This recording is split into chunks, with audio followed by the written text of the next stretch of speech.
हाँ तो प्यारे बच्चों, आज क्वेश्चन अल्टरनेटिंग सर्किट के बेस पर कुछ क्वेश्चन की सीरीज़ में दो चार क्वेश्चन और हैं जो इम्पोर्टेंट हैं आपके लिए। इससे बहुत कुछ सीखने को मिलेगा आपको, तो आइए उसको सॉल्व करने की कोशिश करते हैं। इजी हैं, नीट लेवल के हैं, बोर्ड लेवल में भी इस तरह के आ सकते हैं और मेंस जेई मेंस में भी इस तरह क्वेश्चन पूछे जा सकते हैं। कोई बहुत इजी भी नहीं, मीडियम लेवल के हैं। ठीक है, तो आप इसको हम कोशिश करेंगे सॉल्व करने की।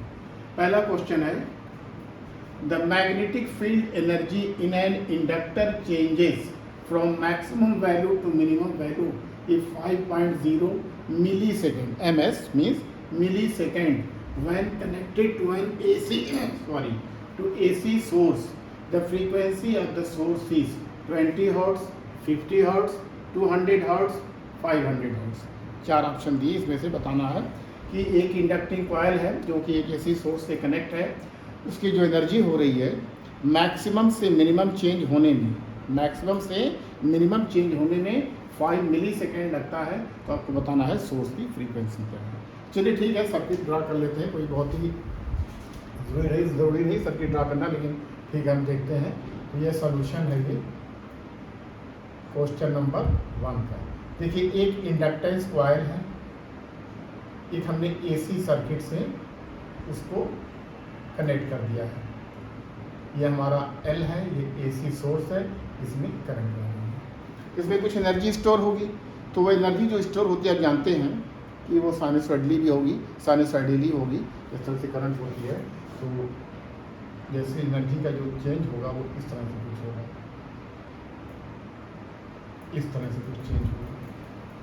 ये अगर हम मान लेते हैं एनर्जी इधर है, इधर हमारा क्या है, ये टाइम है, टाइम। तो देखिए ये पूरा साइकिल, ये पॉजिटिव हाफ साइकिल, ये negative half cycle. Energy maximum energy होती है हाफ LI², आप जानते हैं, तो उसको उस फार्मूला यूज़ करने की ज़रूरत नहीं है। तो देखिए यहाँ से यहाँ तक जाने में जो उसको टाइम लगा है, ये पूरा एक साइकिल कंप्लीट करने में इसको लगा है T लगा, मान ली T टाइम है। और यहाँ से यहाँ तक कितना लगा है, ये T/2 लगा है, T/2 लगा, हाफ साइकिल के लिए T/2 लगा है।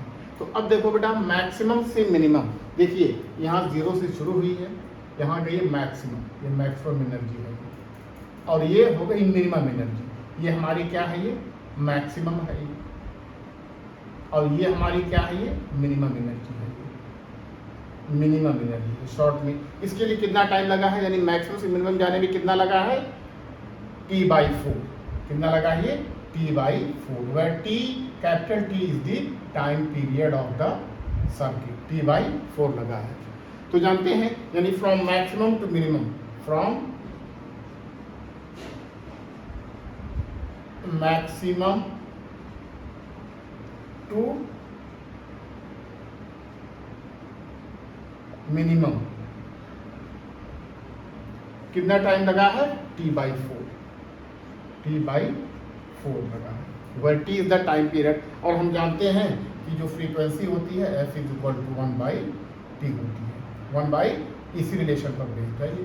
देखिए, तो मैक्सिमम से मिनिमम जाने में, यानी यहाँ से मैक्सिमम हमारा ये है और ये हमारा क्या है, मिनिमम है। यहाँ से 0 जाने में कितना टाइम लगा है, ये 5 मिलीसेकेंड लगा है, यानी T/4 जो हमारा है, इट मीन्स T/4 = 5.0 मिलीसेकेंड, या 5.0 × 10⁻³ सेकेंड। ये तो समझ गए होंगे आप। देखिए मैक्सिमम बेटा T है, यहाँ पर है, और ये है मिनिमम, यानी मैक्सिमम से मिनिमम, यानी यहाँ से यहाँ तक जाने में जो टाइम लगा है वो हमारा है कितना, T/4 है। तो T/4 में लगा हमारा 5 मिलीसेकेंड। तो अब देख लीजिए T में कितना, T किससे निकालिए, T की वैल्यू पहले निकाल लीजिए। सो T कितना हो जाएगा, T will be equal to 4 × 5 × 10⁻³ means 20 millisecond. बस हो गया आपका क्वेश्चन। अब फ्रीक्वेंसी निकालनी है, अब जानते हैं फ्रीक्वेंसी इज इक्वल टू क्या होती है, 1/T। तो ये हो जाएगा 1 मिलीसेकेंड है, इसको लिख सकते हैं कितना, 20 × 10⁻³ सेकेंड, यानी इसको लिख सकते हैं 20 × 10⁻³ सेकेंड हो गया, 3 हो गया है। अब इसको 10⁻³ के ऊपर ले लिए, 20 नीचे ही रहने दीजिए। तो ये हो जाएगा 10⁻³ यानी इसको लिख सकते हैं 1000/20। एक जीरो इससे काट दीजिए, 100/2 ये हो गया कितना 50। यानी इसकी जो फ्रीक्वेंसी है ये कितनी है, ये 50 हर्ट्ज है। बस बहुत ईजी था। ये एस.सी. वर्मा की बुक है कि एस.सी. वर्मा का अनसॉल्व क्वेश्चन है ये। तो जो फ्रीक्वेंसी ऑफ द सप्लाई है यानी इसकी जो सप्लाई की फ्रीक्वेंसी है ये हमारी कितनी है, ये 50 हर्ट्ज है। तो 50 हर्ट्ज देखिए इसमें ऑप्शन कौन सा होगा, 20 हर्ट्ज, ये हो जाएगा option number B is correct. ठीक समझ रहे हैं ना। देखो बेटा मैक्सिमम से मिनिमम जाने में तो ये हमारा मैक्स अगर यही सेम कह दे मिनिमम से मैक्सिमम जाने में तो यहाँ से हम ले लेंगे। मिनिमम से मैक्सिमम जाने, ये मिनिमम है ये मैक्सिमम, तब भी वही आंसर आएगा, कोई फर्क नहीं पड़ता आंसर पे। चाहे आप मैक्सिमम से मिनिमम कहिए चाहे मिनिमम से मैक्सिमम कहिए, बोथ केस में आंसर हमारा सेम आएगा। इस केस में हमारा फ्रीक्वेंसी आई है 50 हर्ट्ज। बस आपको टाइम, यहाँ पे टी हमारा क्या है, टाइम पीरियड है और एक फ्रीक्वेंसी है। तो ठीक है, मेरे ख्याल से क्वेश्चन समझ गए होंगे। इस सारे क्वेश्चंस को नोट कर लिए, खुद से करने की कोशिश कीजिएगा, उसके बाद हम आगे बढ़ते हैं। ठीक, इसको नोट कर लीजिए, इसको मैं फिर आगे बढ़ता हूँ। ठीक है, हो गया होगा तो मैं आगे बढ़ रहा हूँ।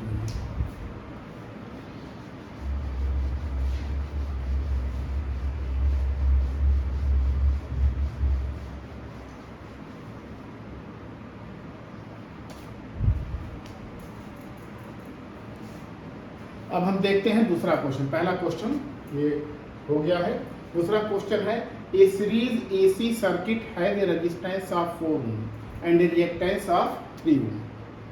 ठीक है, मान लेते हैं कोई सीरीज एसी सर्किट है, इसमें मान लेते हैं तीनों लगे हुए, तीनों सर्किट है, आर एल सी है, ये है आर है, ये हमारा है एल है और हमारा कितना है ये सी है। ये तीनों सीरीज सर्किट लगा हुआ हमारा, ये एक एसी वोल्टेज से कनेक्टेड है। ठीक है, ये हमारा है आर है, ये एल है और ये कितना है, सॉरी ये सी है, ये हमारा कितना है सी है, ये एसी सोर्स है। ये इसका रेजिस्टेंस तो आर ही रहेगा, इसका रहेगा एक्स एल, इसका कितना हो जाएगा इम्पीडेंस सी है। आर तो हमारा सर्किट का रेजिस्टेंस हो गया, एक्स एल जो हमारा है, एक्स एल जो है सर्किट इंडक्टिव रिएक्टेंस है। क्या है ये, इंडक्टिव रिएक्टेंस है, यानी इसको कह सकते हैं इंडक्टिव रिएक्टेंस, इंडक्टिव रिएक्टेंस। और एक्स सी जो हमारा है कैपेसिटिव रिएक्टेंस, कैपेसिटिव रिएक्टेंस। ये सारा सब कुछ ओम में होता है, ये भी होता है, किसमें होता है, ओम में होता है। तो आप जानते हैं ये इम्पीडेंस जो होता है एक्स एल और एक्स सी इंडक्टिव और कैपेसिटिव रिएक्टेंस है। और आप जानते हैं जो सर्किट में सीरीज में लगे रहते हैं तो जो रिएक्टेंस होता है, रिएक्टेंस होता है ये होता है एक्स एल माइनस एक्स सी, इसी को हम मान लेते हैं कितना एक्स है। तो ये हमारा सर्किट में दिया हुआ है। अब अगर हम मान लेते हैं Z हमारा R जो दिया हुआ है, R हमको दिया हुआ कितना, R जो हमको दिया हुआ है, R इज गिवन एज 4 ओम, ये हमारा कितना है, ये 4 ओम है। और जो X है ये रिएक्टेंस है, रिएक्टेंस से मान लेते हैं कितना X है, ये है 3 ओम। जो x की वजह से XL माइनस XC या XC माइनस XL जो भी ग्रेटर हो वो हो सकती है, इसलिए हमने इसका मॉडल यूज़ किया है। अगर नेगेटिव तो उसको पॉजिटिव मान लीजिए। तो ठीक है, चलिए जो भी हो, और इस सब की वैल्यू जानते हैं, ओमेगा एल होती है, इसको मैं लिख नहीं रहा हूँ, ये ओमेगा एल होती है और ये होती है 1/ओमेगा सी होती है। सब जानते होंगे, पहले से काफ़ी दिनों से चल रहा है, तो मेरे पास तो आपको एकदम बिल्कुल रट गया होगा कि XL XC क्या होता है। तो रिएक्टेंस मीन्स क्या हुआ है कि जो डिफरेंस आया है एक्स एल माइनस एक्स सी का, इसकी वजह से हमें डायरेक्टली दे दी गई, यानी अलग अलग नहीं दिया गया है। तो क्वेश्चन हमारा और आसान हो गया है। तो आप जानते हैं इस केस में जो Z होता है ये कितना होता है, ये होता है R² plus XL minus XC का होल स्क्वायर, या इसी को कह सकते हैं क्या कि ये हो गया R² प्लस X का स्क्वायर। सारी वैल्यू दी हुई, R हमारा 4 है, X हमारा कितना है, ये 3 है, तो ये हो जाएगा हमारा कितना Z जो हो जाएगा ये हमारा हो जाएगा, R हमारा 4 है तो 4 का स्क्वायर हो गया, तो ये हमारा दिया है 3 तो 3 का स्क्वायर, ये हमारा हो जाएगा सिंपली ये हो जाएगा 5, क्योंकि 4 का स्क्वायर 16, 3 का स्क्वायर 9, दोनों मिलकर के 25 हो जाएगा, 25 का स्क्वायर रूट 5 हो जाएगा, यानी इसका जो इफेक्टिव जो इम्पीडेंस है ये कितना आएगा, ये हमारा ये 5 ओम आएगा। तो 5 ohm is the correct, option number A is correct. तो इस तरह से भी बहुत आसानी के साथ हो गया है। देखिए बेटा, इसमें अलग अलग ना दे करके बल्कि हमें इम्पीडेंस एक साथ, सॉरी वो रिएक्टेंस दे दिया है, तो रिएक्टेंस में क्या हो सकता है, may be jointly as inductive reactance and capacitive reactance like in this form. तो ये हमें दोनों दे दिया है, क्योंकि जब हम अल्टीमेटली निकालते हैं एक्सएल एक्सी तो फार्मूला हमारा ये होता है, लेकिन एक्सएल और एक्सी की वैल्यू कहलाती है रिएक्टेंस, चाहे वो इंडक्टिव रिएक्टेंस हो, कैपेसिटिव रिएक्टेंस हो या दोनों का कंबाइंड इफेक्ट हो। तो हमको डायरेक्टली दे दिया गया, तो और इजी क्वेश्चन को कर दिया गया है, तो ये 5 ओम है। तो देखिए इस तरह बोर्ड के एग्जाम में आ सकता है, खैर जे में तो नहीं आएगा, बहुत इजी क्वेश्चन है, नीट में भी हो सकता है, बोर्ड में आ सकता है। तो इसलिए जेड की जो वैल्यू आएगी ये 5 ओम आएगी। बहुत इंपॉर्टेंट क्वेश्चन बोर्ड के पॉइंट ऑफ व्यू से है, थोड़ा सा ठीक से देखिएगा। तो ये भी हो गया है। अच्छा, अब मैं तीसरे क्वेश्चन की तरफ बढ़ता हूँ, ये क्वेश्चन नंबर 2 था, submission of the question number 2 था। ठीक है, इसको देख लिया आपने, फिर अब मैं आगे बढ़ता हूँ, इसको मिटाता हूँ, मैं आगे बढ़ते हैं, इसको नोट कर लीजिए आप लोग, फिर देखते हैं। ठीक, मिटा रहा हूँ मैं।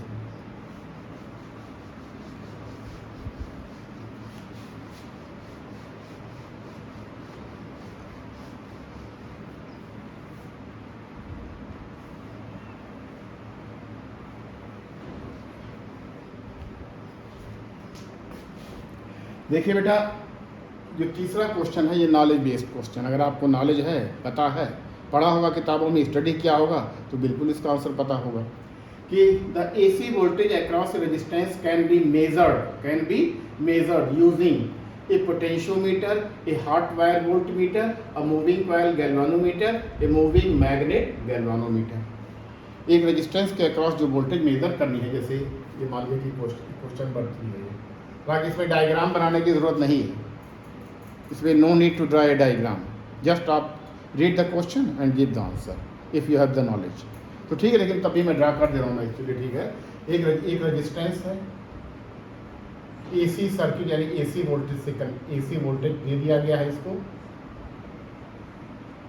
ये है एसी सोर्स है, इसके अक्रॉस जो वोल्ट मीटर है ये जो रीड करेगा, इसकी रीडिंग करने लगे तो ये हो जाएगा, ये वोल्ट मीटर मान लेते हैं कि आर है। तो इसके लिए हम कौन सा इंस्ट्रूमेंट यूज़ करेंगे, पोटेंशियोमीटर यूज़ करेंगे, hot wire volt meter use करेंगे, या मूविंग कॉइल गैल्वानोमीटर यूज़ करेंगे, या मूविंग मैग्नेट गैल्वानोमीटर यूज़ करेंगे। तो बेटा इसमें कुछ नहीं होता है, एसी क्वांटिटीज़ को मेज़र करने के लिए, जैसा कि आज ही मैंने सुबह वाले सेशन में बताया था कि एसी क्वांटिटीज़ को मेज़र करने के लिए जो मीटर होते हैं उसका नाम होता है hot wire meter. Hot wire ये कैसे होता है, ये हॉट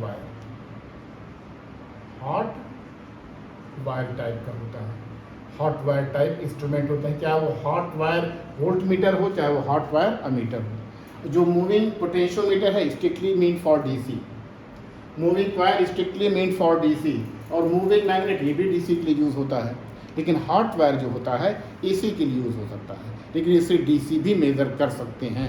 याद रखिएगा इसको कि हॉट वायर टाइप इंस्ट्रूमेंट, अगर वोल्ट मीटर है, अगर वोल्टेज मेज़र करना तो हॉट वायर वोल्ट मीटर कहेंगे, अगर करंट मेज़र करना तो हॉट वायर एमीटर हो जाएगा। तो ये क्या हो जाएगा, hot wire volt meter, hot wire volt meter होता है। यानी एसी क्वांटिटीज़ को मेज़र करने के लिए हॉट वायर, एसी वोल्टेज अगर मेज़र करना तो हॉट वायर वोल्ट मीटर होगा, अगर करंट का होता तो हॉट वायर एमीटर हो जाता। दोनों में बात एक ही है, हॉट वायर के प्रिंसिपल पर आधारित है ये, क्योंकि जो हीटिंग इफेक्ट होता है hot wire means they are based on the heating effect, और हीटिंग इफेक्ट जो होती है, हीट जो होती है directly proportional to the square of the current. तो अगर एसी जो होती है कभी पॉजिटिव कभी नेगेटिव, तो अगर नेगेटिव हुई है तो स्क्वायर करेंगे तो उसकी वैल्यू पॉजिटिव हो जाएगी। तो इस तरह से ये जो है हॉट वायर टाइप इंस्ट्रूमेंट हमें यूज़ करते हैं किसके लिए, एसी के लिए, लेकिन इससे हम डीसी भी मेज़र कर सकते हैं। याद रखिएगा, इससे हम डीसी भी मेज़र कर सकते हैं, लेकिन इस पोटेंशियोमीटर से, मूविंग कॉइल गैल्वानोमीटर से मूविंग कॉयल मैग्नेट, ये मूविंग मैग्नेट गैल्वेनोमीटर से, या permanent magnetic moving coil galvanometer से, या फिर और भी जो भी डिवाइस होते हैं उससे हम AC नहीं मेजर कर सकते हैं, उससे हम सिर्फ DC मेजर कर सकते हैं। लेकिन हॉट वायर टाइप इंस्ट्रूमेंट होते हैं उससे AC DC दोनों मेजर कर सकते हैं। तो चूंकि हमें AC दिया हुआ है, तो AC वोल्टेज दिया है, ये क्या हमारा ये AC वोल्टेज है, तो AC वोल्टेज यूज करने के लिए हम क्या करेंगे, हॉट वायर वोल्टमीटर यूज करेंगे। तो ऑप्शन डी है हमारा, ऑप्शन डी जो है ये करेक्ट आंसर है। तो ठीक है, इसमें कुछ करना नहीं था, अगर आपको याद होगा पढ़ा होगा तो आपने फटाफट आंसर देंगे, कुछ 2-3 सेकेंड की बात है, इसमें आप कर लेंगे सभी। तो इसमें कुछ क्वेश्चन ऐसे भी होते हैं जो कि डायरेक्टली आपके नॉलेज पर होते हैं, आपने पढ़ा है किताब को अच्छी तरह तो बिल्कुल उसको आसानी से कर लेंगे। तो इसलिए जो हो गया ये ऑप्शन नंबर बी हमारा करेक्ट है। चलिए ठीक है, अब चौथा क्वेश्चन देखते हैं। ये किसी कॉम्पिटिटिव एग्जाम्स में आया है, ये चौथा क्वेश्चन दिया हुआ है। अभी मुझे नहीं पता किस साल आया, लेकिन ये किसी कॉम्पिटिशन में आया है। आपको ये दिया है कि a purely inductive AC circuit, एक प्योर इंडक्टिव सर्किट है बेटा, प्योर इंडक्टिव सर्किट है। In a purely inductive AC circuit which of the following sketches represent the variation of current amplitude with frequency, देखिए जैसा कि आपने पढ़ा होगा कि जो करंट एम्पलीट्यूड होता है, चलिए ठीक है, इसको हम क्वेश्चन नंबर 4 है, इसको हम ड्रा करते हैं। पहले सबकी ड्रा करते हैं, तो ड्रा करने की ज़रूरत नहीं है, ये ठीक है। चलिए, प्योरली इंडक्टिव सर्किट है, प्योरली इंडक्टिव सर्किट है, प्योरली इंडक्टिव सर्किट है, ये AC सोर्स है। ये सब करने की जरूरत नहीं है, एग्जाम में कंपटीशन इतना टाइम आपको नहीं, बस क्वेश्चन पढ़िए सीधे कीजिए, ड्रा मैं समझाने के लिए कर रहा हूँ। ये मत सोचिए कि ऐसे एग्जाम में भी कंपटीशन में भी ऐसे करें, ऐसा नहीं करना आपको। सिर्फ जो है आपको बस क्वेश्चन पढ़ लिए, सीधे आप जो आंसर कैलकुलेशन की जरूरत थोड़ा बहुत रफ कर लीजिए। ये है हमारा L है, ये है, तो इसमें कह रहा है कि ये इसका जो ये हो जाएगा इंडक्टिव रिएक्टेंस, इंडक्टिव रिएक्टेंस हो जाएगा XL, जिसकी वैल्यू है ये ओमेगा L है। तो जब ये हमारा ओमेगा L है, ये इसको मान लिया हमने जो है AC वोल्टेज सोर्स हमारा कितना है V है। ये सब RMS वैल्यू मान लीजिए, कितना मान लीजिए, RMS वैल्यू मान लीजिए या पीक वैल्यू मान लीजिए, जो भी होता है। या तो इसको ऐसे कर लीजिए, V0 is equal to sine omega T, तो जो होगा I, जो होगा I, जो I0 होगा, ये होगा V0 अपॉन Z, या V0 यहाँ पर Z सिर्फ हमारा क्या है, ये XL है, XL है। तो इसी का हमें वेरिएशन बताना है, यानी I0 का। तो देखिए I0 जो है ये हमारा है ये V0 upon omega into M in terms of frequency, यानी I0 जो हमारा है ये है V0 upon omega into M, omega into M।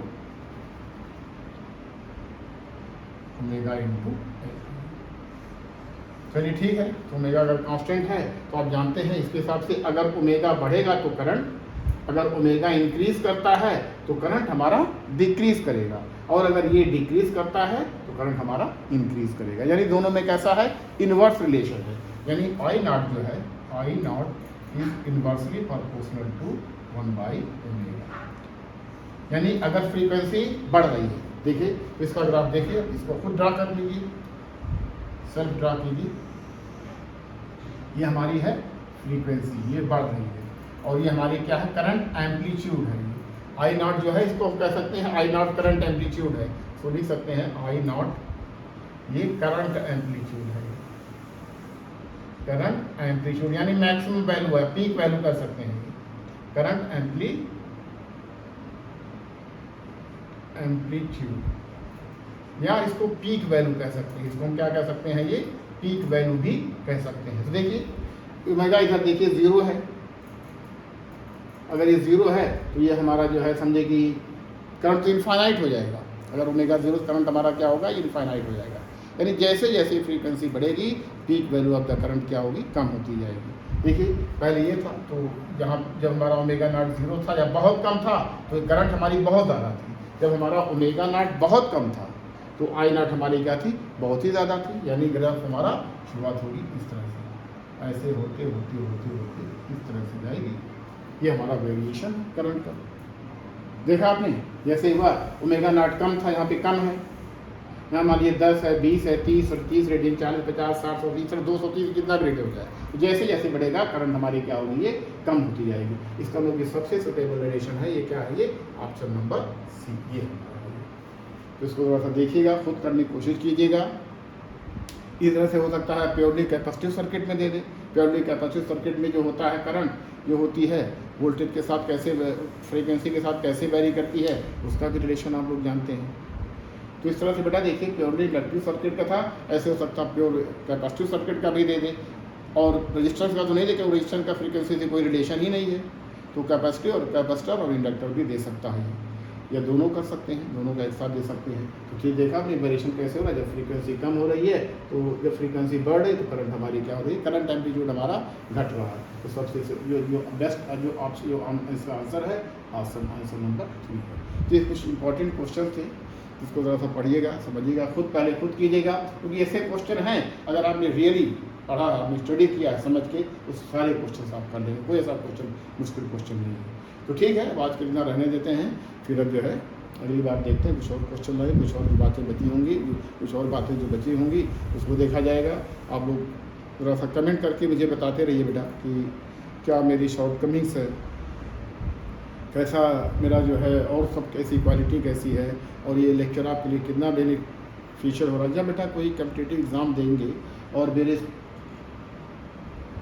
पढ़ाई हुई बातों को, बताई हुई बातों को समझेंगे, करेंगे, तब आपको पता चलेगा। तो इसलिए मैं फिर आप उसे कहूँगा ज़रा मेरे इस चैनल को भी अच्छी तरह से समझिए, पढ़िए जो बता रहा हूँ मैं। और एक बार फिर वही मेरी आप लोगों से दरख्वास्त है कि इसको जो है लाइक, शेयर और सब्सक्राइब कीजिए, बहुत अच्छा रहेगा, आपको बहुत फ़ायदा मिलेगा। Thank you.